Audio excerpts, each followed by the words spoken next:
let's get going. First, the Anecdote Jukebox. Hey, Joe, tell us what about this. So, where we're going. What are we doing this week? The subject today is the founding father of gonzo journalism. That's right, Hunter S. Thompson. I'm just going to give you a couple quick quotes, set the tone. Of course, Hunter S. Thompson very famously said, "When the going gets weird, the weird turn pro." He also is famous for saying, "I hate to advocate drugs, alcohol, violence, or insanity to anyone, but they've always worked for me." But here's the one I think everybody should remember. And Hunter has passed, and for all our comrades who are passed, I'm thinking of our 3D comrade Sheldon right now. Hunter Thompson said, "Life should not be a journey to the grave with the intention of arriving safely in a pretty and well-preserved body, but rather to skid in broadside in a cloud of smoke, thoroughly used up, totally worn out, and loudly proclaiming, 'Wow, what a ride.'" Hunter S. Thompson. Roll it, Herb.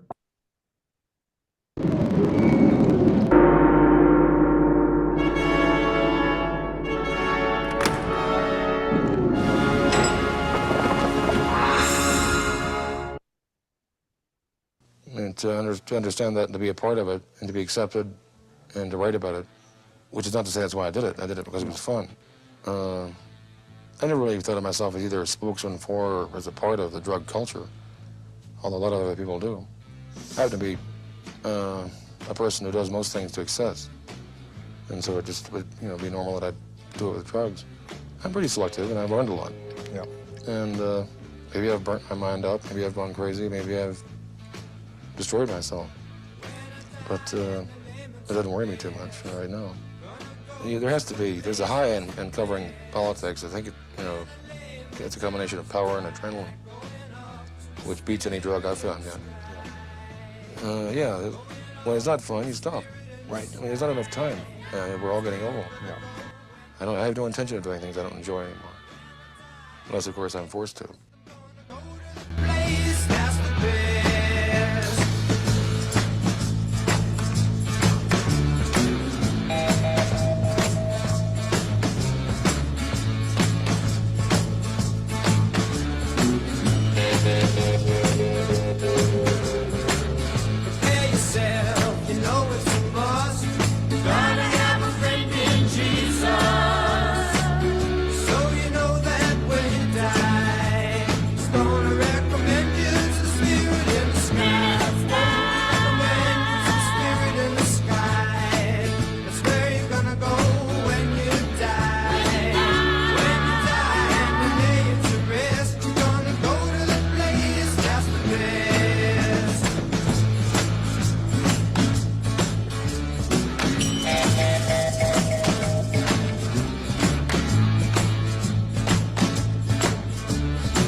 Thank you. I would just like to add, thank you. I would just like to add the soundtrack, Norman Greenbaum's "Spirit in the Sky" was one of Hunter Thompson's personal favorite songs. That's why it's a soundtrack. Now we head on to Paul Hutch's 3D Journeys. Where are we headed to? What are we doing today, Paul? For goodness sake, it's been a heck of a week. Hi, Johnny. Well, we're going to a brief visit to London. I've entitled it "Quirky London." It's some statues, contemporary street furniture, and so on. The music is a song by a calypso singer called Aldwyn Roberts, 1948. This song. He went under the stage name of Lord Kitchener, and the actual song was rehashed for one of the Paddington films, and you'll notice the connection later in the end of the show.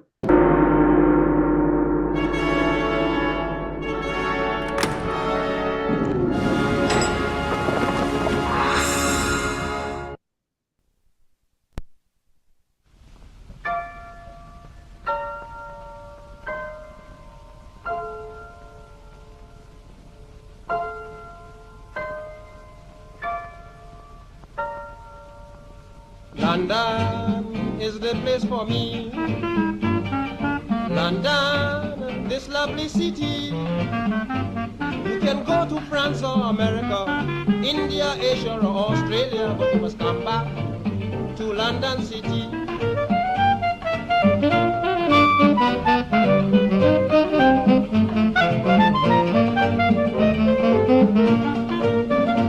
Well, believe me, I am speaking broad-mindedly. I am glad to know my mother country. I've been traveling to countries years ago, but this the place I wanted to know. London, that's the place for me.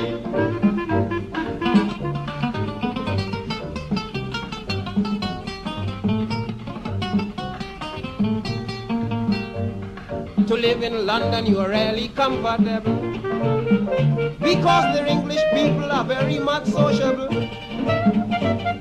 They take you here and they take you there, and they make you feel like a millionaire. So London, that's the place for me.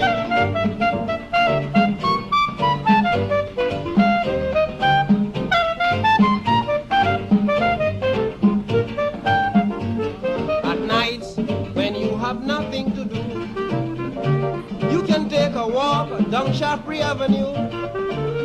There you would laugh and talk and enjoy the breeze and admire the beautiful scenery of London. That's the place for me.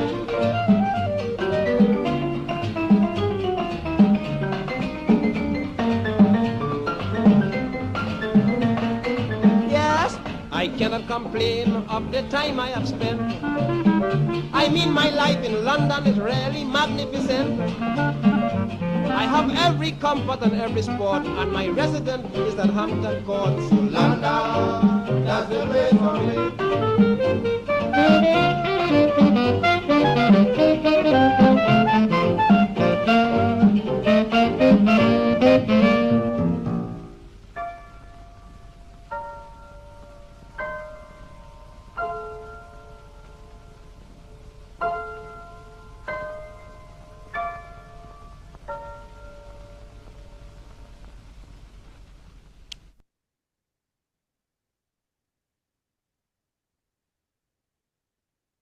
Andre Hernandez, aka Cyber Reality. His day job or his background experience is working on video games and a lot of other stuff, eclectic things.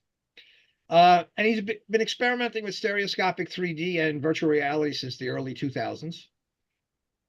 Now, he's very familiar with various display techniques and technologies, but he started a company focused around real-time 3D graphics and stereoscopic technologies that are based on depth maps and a different way of looking at things. His software now does 2D to 3D conversions. He's working on it. So any input you can give him, I know he'll appreciate. And let's see if we could begin. I'm going to kind of flip through here, and you can give me an overview. Now, are these conversions from your software, or what are we about to go into? Yeah, so these are the conversions. This is custom software. It's I called it RenDepth, which is basically taking 2D, just regular, color 2D images, and then using sort of like a conversion process that turns into a depth map, like a Z buffer height map, and then I have a shader, like a real-time shader that takes a height map and then generates a left-right stereo view from color plus depth.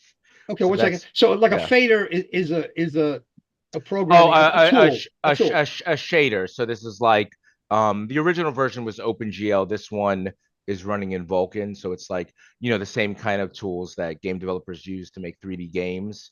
So Yep. I'm Okay, using that's some of enough. those. I Yeah, just wanted to clarify what because of right on. they're perfect. Now we can keep moving. Now, were these taken with did you pick these off the internet or did you shoot these with your phone? No, I did not take these. These are stock images. The website, I think it's called Pexels. It's like they're high quality stock images, but they're royalty free. They're not like, they're actually they have a huge, library of images, and a lot of these, you could download them for free and then use them, and you just have to, like, credit the photographer if you use them like in a commercial thing or Yep, yep. whatever And it is. now, Yeah. right. Now the question is like, were these were done in portrait mode, or did you turn them into portrait mode? No, so the images were in whatever aspect ratio, like Gotcha. size That's how that they work. Got it. that's like, you see this one's like wider. So they just kind of came like that. So I downloaded, uh probably like 100 or 200 images from this, stock image website, and then I used my software to convert them to 3D. Like I mentioned, it kind of generates this depth height map, and then I use that to create the stereo views. So these are like, 10 or 15 of the best, case examples from what I generated over the last couple days.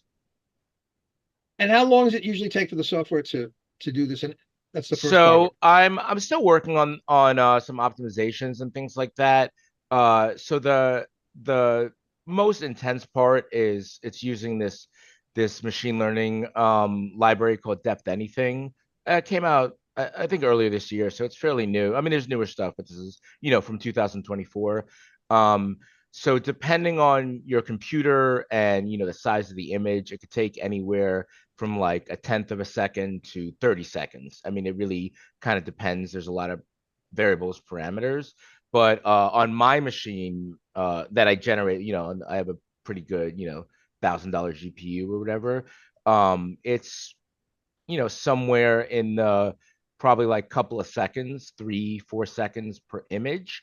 I can get it faster. I'll have to see, it's an area of research, so I think I can get it faster. But for now it takes, between 2 seconds, 5 seconds, somewhere in that range. Okay. And then how much touch-up work do you have to do afterwards? So these images, that the samples that I gave you, there was no touch-up work because I actually don't have the buttons and the sliders implemented. I have to code a UI. So I basically set it to what I think is like the maximum settings before, there's too many artifacts or the algorithm kind of breaks down. So that none of these were adjusted. I just ran it and just whatever came out. Once it's done, when you're actually, doing this, I guess, as a user, you're actually, doing it for real as a user, you would probably want to, adjust the parallax, adjust the point that's in focus. Maybe there's artifacts, so you might want to tone down the stereo effect so it's not as extreme. There's a lot of things like that I have to add. The numbers are there, like in the code. It's just I don't have the kind of interface to adjust it. Do you have any specific image that works better quickly, or what do you look for in an image to think it's going to So work efficiently? Yeah. in terms of the speed, like the performance, it's just a matter of the resolution. Like these images, some of them were like, 4K, 6K even. So the larger the image, is more pixels, it takes, longer to process. But even then, I mean, like I said, it can be a few seconds, I mean, give or take, depending on, the resolution of the image. And then also obviously your computer, because it's using the graphics processor. So if you have, let's say, a laptop, it's going to be slower than a desktop. Well, Or say yeah, a picture like I will use this one. What the hell? yeah. So now this is all based on depth maps, right? Correct, yeah. Okay. So if you see a picture like this, what's your first step with the you don't just click 2D to 3D. There must be steps that you take to get this image, Turn this to Uh, Sarah. well, no, actually no, it is basically just one button. Right now it's 2D to 3D.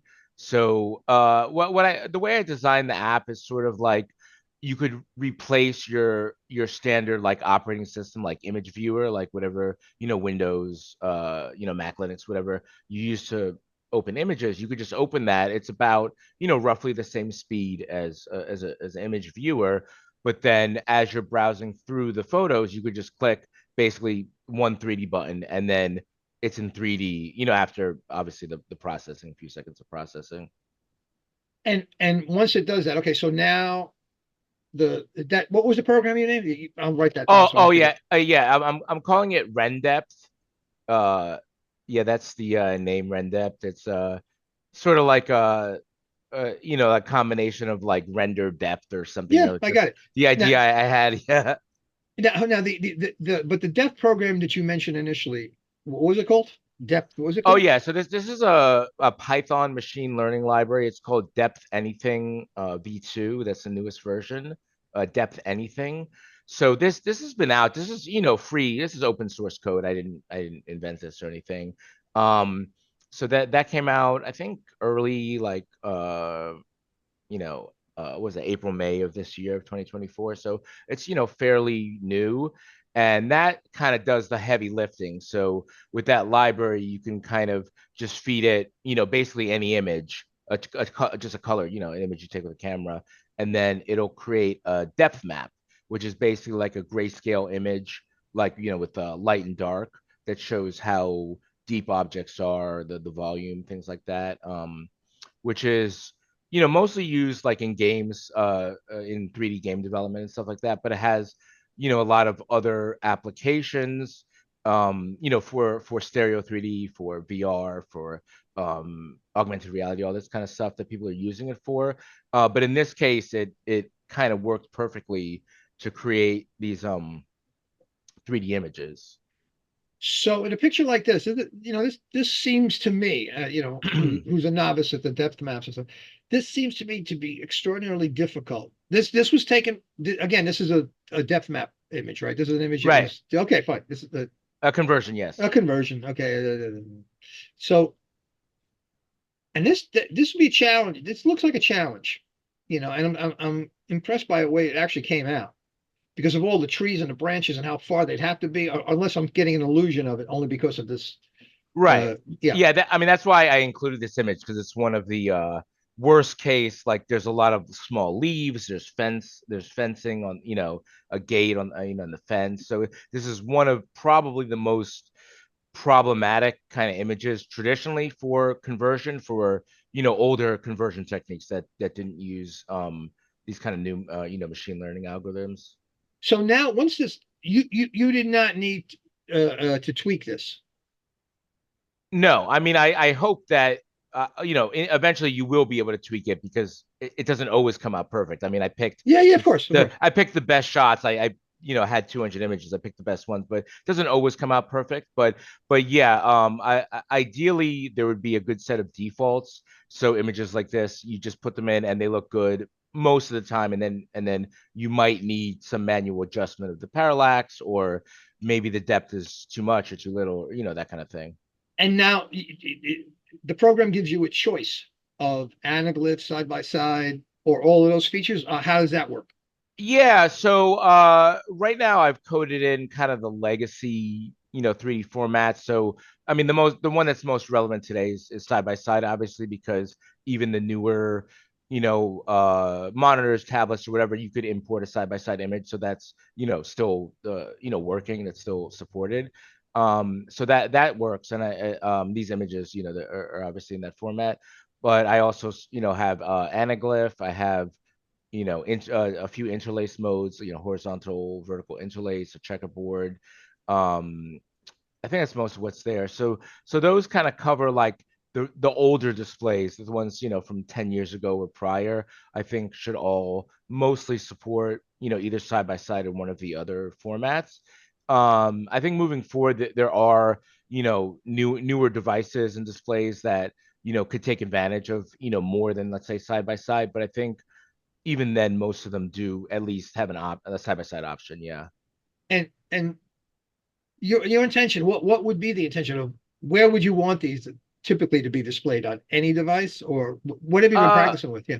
Yeah, so actually the kind of motivation for this was I imported this monitor from China from this company Proma. It's actually really nice. It's a 32 inch. It's huge for a monitor. It's like the size of what TVs used to be, and it supports side by side natively. So there's no software. It's actually in hardware on a like a FPGA board like on the device. So Yeah, sure. there's no software at all.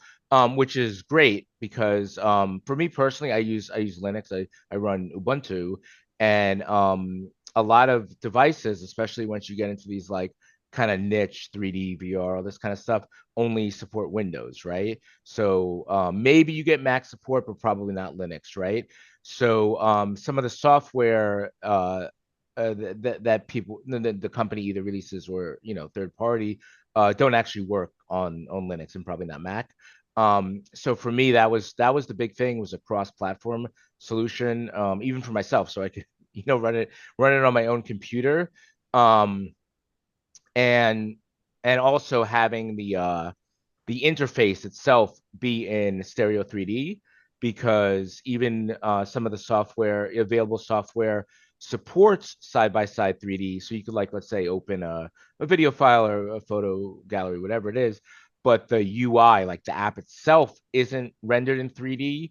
So it's kind of a poor user experience where you're on the monitor in 2D, you load up an image, then you display it, it's in 3D. But if let's say you need to make some sort of adjustments, or you need to, do some task in the app, it throws you back into 2D. So you either have to like take your glasses off, or it just becomes kind of cumbersome. So I had this idea of the whole app itself is rendered in 3D. So whether it's side by side or anaglyph or some newer method, you're never taken out of the 3D. You could do everything, without switching modes. So take us through this then. So conceptually, since it's 2D to 3D conversion and so depth map stuff, Right. It would apply to iPhone, smartphones generally, people who are shooting with a 2D device that has the capability of providing accurate depth map information, correct? Because now, can anything, maybe that's the side note. Are there better cameras to use? So yeah, I mean, I think, yeah, how you mentioned, the iPhone kind of has, a depth camera on it. I haven't, I mean, I'm not an iPhone user. I have an iPhone like for testing things.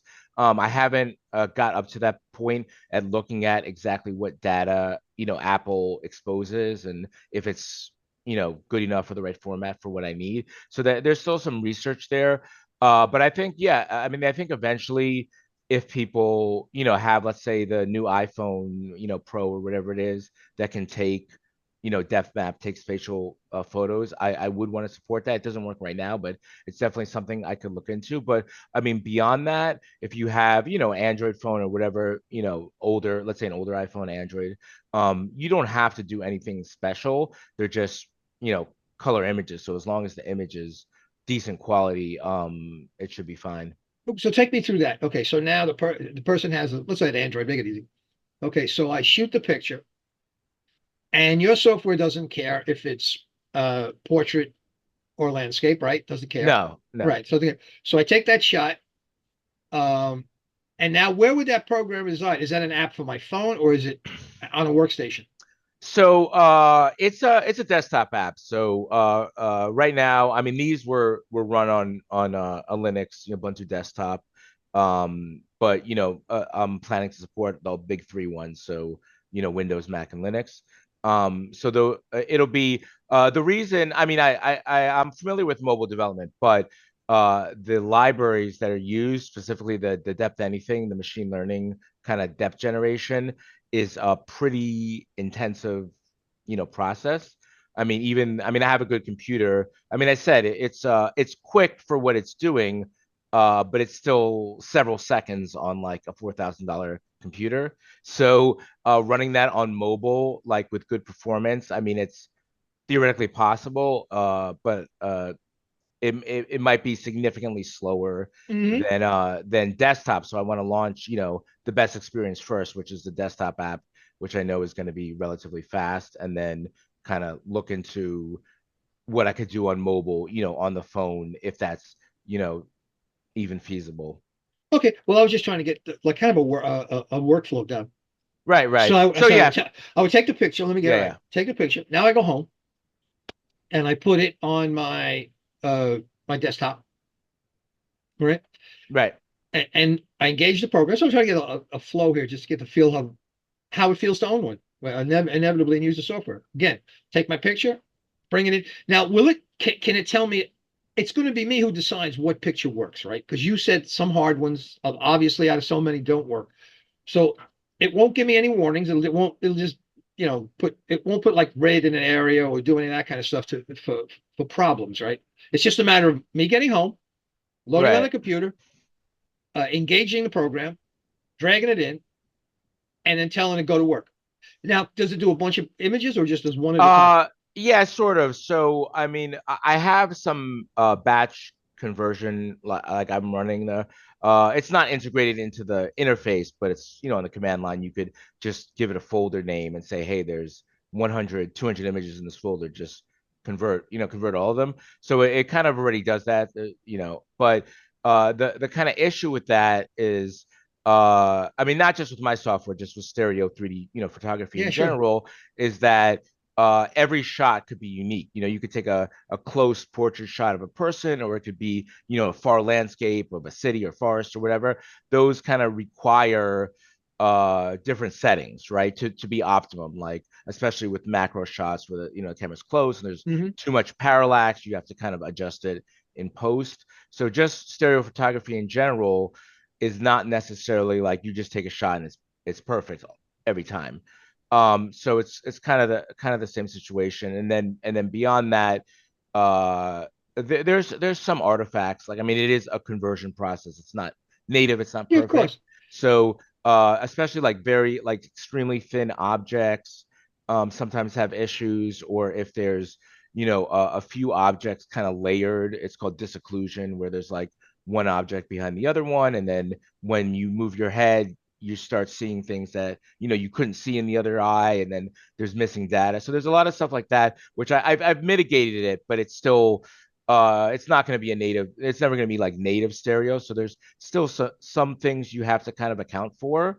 Um, so I think eventually the workflow, like, because right now it's still it's still under Good. development. It's not finished yet, but eventually the workflow will kind of be like, yes, you go out with your phone or your camera or whatever, take however many hundred, let's say, pictures you want, and you get home, you load the pictures onto your computer, either plug in USB or any of these cloud services for these various companies or whatever, and then when you open that folder, like in the app in RenDev, my app, you could just, let's say, double click the first image in your operating system, that opens, and then you could just keep clicking next or press the arrow keys, and you could go through all the images in that folder, right? So it doesn't convert them automatically by itself unless you So ask it, each one, in right? other words, you would So you would yeah, see them in sorry, 2D. You would see them in 2D, right. right? And then you'd say, let's see how that thing works. Click. And then it might be, if it comes out good, you go great. And if it doesn't, you go next. And right now that's the process. And you put, Exactly, yeah. exactly. Yeah. So you could go through and then you can click and sort of see like a kind of medium, performance quality preview of how it's going to look. And then let's say you tweak the settings, and then either you say you like that photo and I'm going to export this at like the full quality, which might take, 10, 15 seconds or whatever it is, longer than the preview. And then go to the next image and say, okay, well, this didn't come out good, or it doesn't look good in 3D or whatever. So there's some kind of, more like artistic control, like you're there as a photographer or whatever, kind of making the choices. It's not so much that it just does everything for you. And within that program, can you edit? For some reason I don't have the right lights on here. Um, Any gamma, any color, anything like that? Right now, no. I've thought about it. It wouldn't necessarily be hard to add, but I kind of feel like I don't want to add so many features. Like I'm not trying to like compete with Photoshop, you know? So I feel like keeping it kind of to the core, like this app is just, this is the 3D conversion. This is what the app is for. And then if you need gamma, there's all, like I said, Photoshop or any of these other apps that already, work fine. So but here's the thing, and I'll get onto the topic in a moment. Uh, so what would be the process? Would you take the image in Photoshop first and kind of add a little color, do some stuff to it, then run it through the Ren, what is it called again? Yeah, Sorry. Ren depth. Yeah, I Ren mean, depth. Or the yeah. other way, or is it Rendev and then bring it into there and kind of what Um, would you? Probably you would do the color correction first. Like I didn't. I mean, it's. I'm assuming most people, the users of the app will be kind of amateur photographers or just people taking shots with their phone, so they might not even need any color correction, or they could do it on their phone if it's like something simple. But if you're talking about like more like professional photographers, then yeah, probably they would want to load the images into Photoshop, do any color correction, maybe resize it, crop it, get it to the right Yeah, size for whatever they want. And then put it, and then as the last step, put it into this to make it 3D. Yes. this is also stock footage. Yeah. This is from the same, That's okay. Okay. from the same website. Yeah, these are just But you did stock.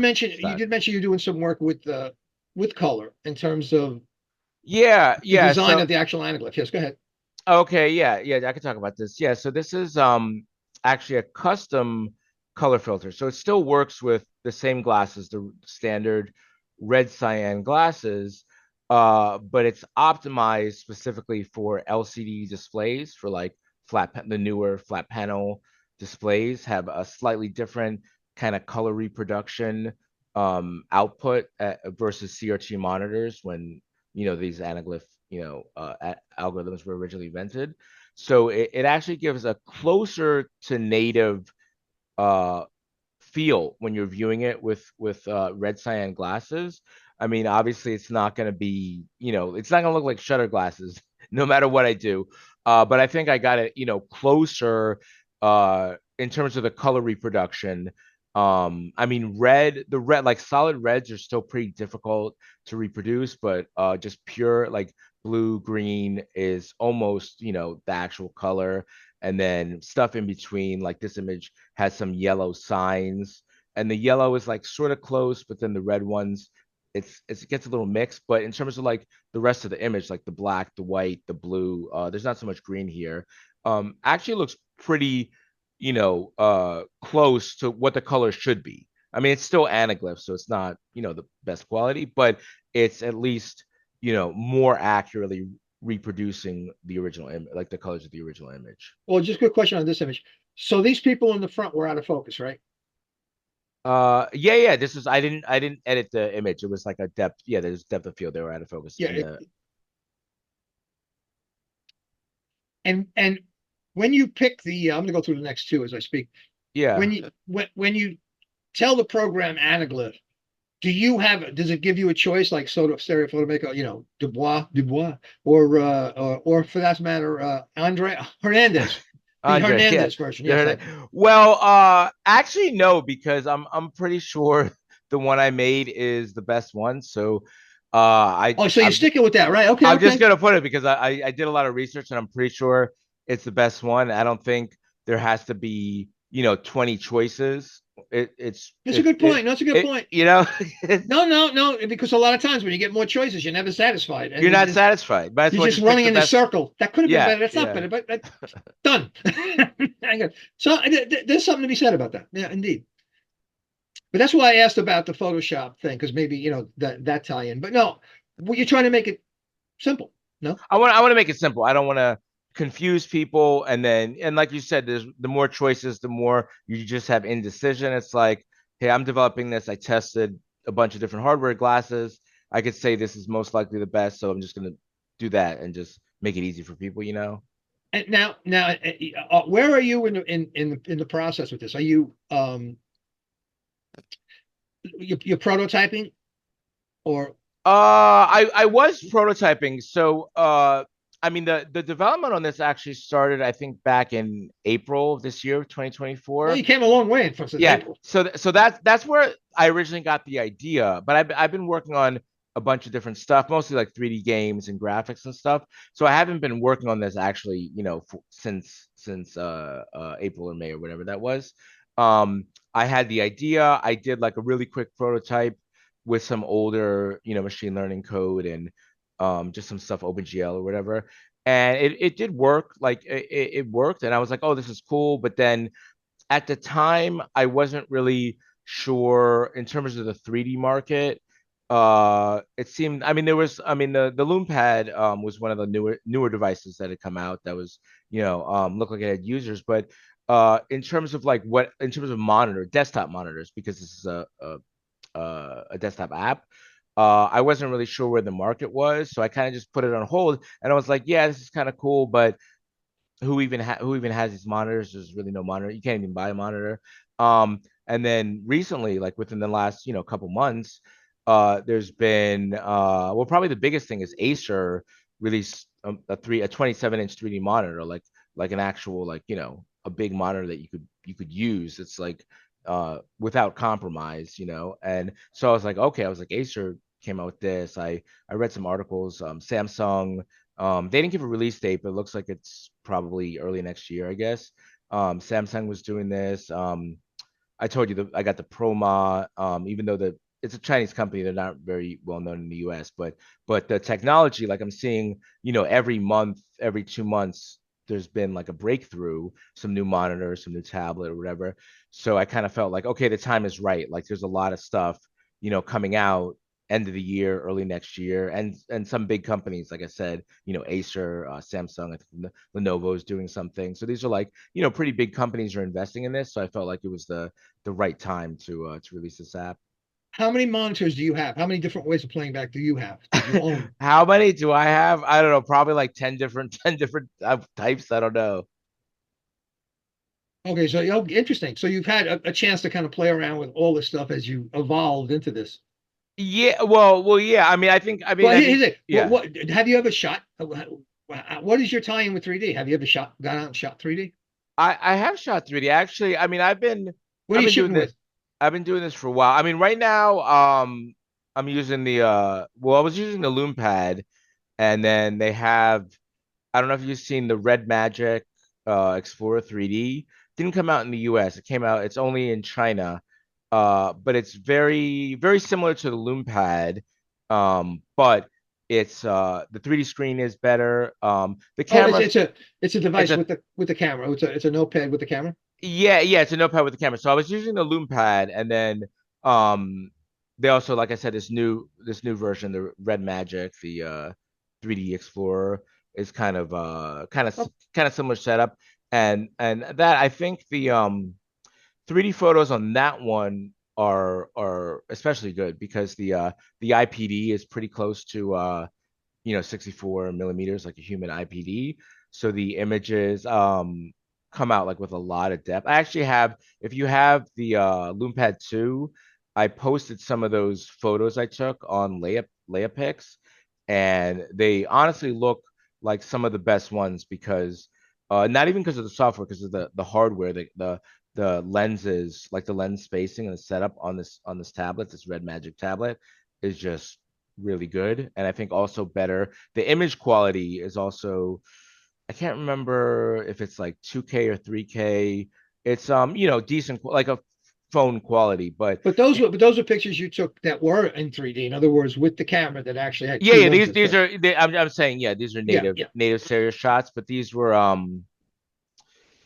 the depth quality on those are really good because they're native shots, and also on the new tablet the lens spacing is much more realistic, human realistic. So I have some of those shots up. So I was doing stuff like that. But I did I am more interested in conversion, just because I think it's a lot easier, convenient. Like I'm not always walking around taking pictures with a huge, 11-inch tablet. I might just have my phone in my pocket, or especially for users might not have these devices or can't afford, they're very expensive. So I feel like being able to take pictures just with your phone, or just, download pictures. You can take Sure. pictures That from makes games, take screenshots of games, or whatever, whatever it is. It makes it a lot more accessible. But that's interesting because you're not either benefiting or encumbered by Right. understanding film and all the Exactly. other stuff. No, that's a fresh plate. Yeah, that's a good way. That's a good way to start. Inevitably, I see you in a dark room developing Kodachrome film. No, I'm not kidding. Maybe. But no, you're a smart guy. And once you figure it out your way, which I wouldn't want you to imagine the other way, you'll go back Right. because you'll go, how the hell did this happen historically? And you're going to go, Right. oh, this is what I've been doing. Pretty much. Yeah. I often run into that same thing. I do it, then I go, oh, what did I just do? Oh, interesting. That's how people do it. But it is an interesting trail you're on, and I agree. I think it's a good idea at this stage of the game because you're so deep into it to not to be encumbered by that other way of thinking, because this is really where it's going. And I'm sure you're going to be one day. I guarantee you're going to be standing with a stereo reel shooting some film, just going, oh shit, this is cool. But getting back to this, how long? What is your the final idea you have with this? The path, Yeah. the goal, Yeah, as they definitely. say. Definitely I can talk about that. So, I mean, for now, it's it works with images, with 2D images, and Hmm. there's a conversion.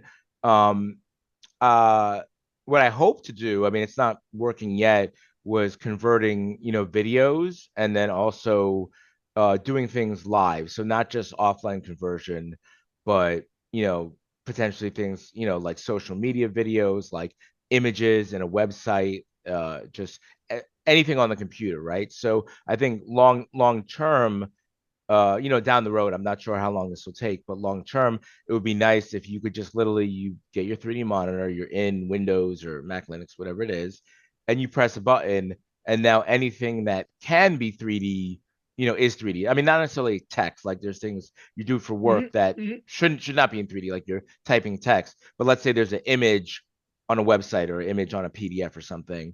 I would like the software to know, okay, this is an image. Let's convert just this image into 3D, but leave the rest of the screen like This in is the goal. 2D. Yeah, Yeah, I think yeah. this is the goal we're all looking for because information, certain information, particularly numeric information, works better in stereo where you can kind of conceptualize it. The brain likes that. Right. That makes sense. Now, two quick questions, and then I'll go. We'll go to the after party. Yeah. Do you have a film camera or any other camera? Do you shoot anything? Have you ever been interested Uh, in photography? 5 questions and more. uh, uh, well, yeah. Actually, I mean, I went to art school, so I'm familiar with, traditional kind of art, photography, all that theory and stuff like that. So yeah, definitely, yeah. I mostly just shoot with my phone. I have a Hmm. Google Pixel like 8 or something, because I think the photos look good enough. I mean, it looked pretty good. I mean, maybe, yeah, if I spent $10,000 on some like Sony DSLR camera, whatever, it'll look better. But it doesn't seem like the kind of the juice ain't worth the squeeze. If Yep, to put, perfect. it's like you spend $10,000, you're like, this is marginally better, but I could have just used my phone. So Yep. I mean, it makes sense for professionals. For me, I mean, I consider myself a photographer. I'm not making money from it, but I do take photos. I go around, I travel, I go to restaurants, Okay. I take I just photos want and stuff. Yeah. to. But art school, you poor bastard. But nonetheless, I'm glad somebody Yeah. had to go. No, that is that's interesting. So that is the path. So you really do have understanding of perspective, all the stuff that comes with photography, right? Yeah, So and I have the I mean, I used to have like the Fujifilm 3D camera, and then more recently I got the QCam or QCam, however you yep. pronounce it.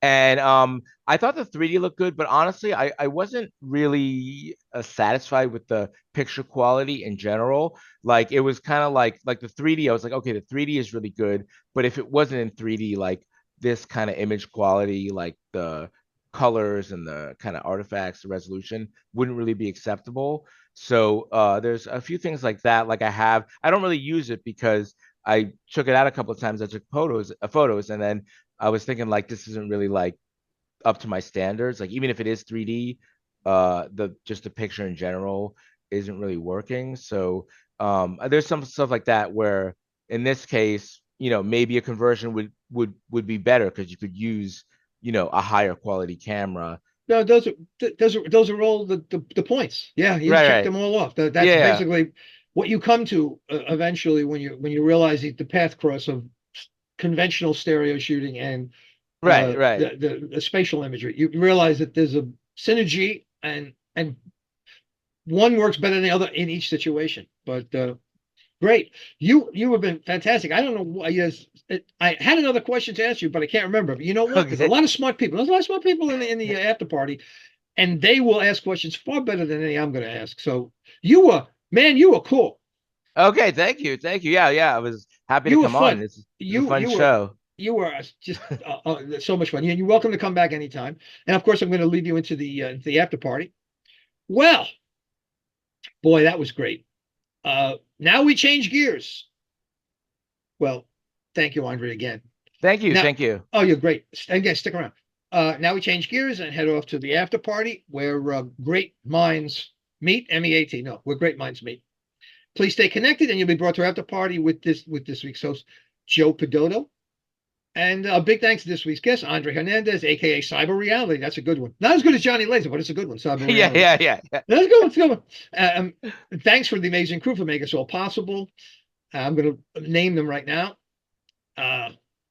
Stereodoro, Jay Kuznets, Jim Hart, who's out there plying his trade. Maybe I'll see him tonight. Joe Pedotto, Paul Hutchins, and our new guy, Herb Weiner. Thank you very much for all your work. And thank you for stopping by to see what you've been listening in 3D. And take remote one. New York.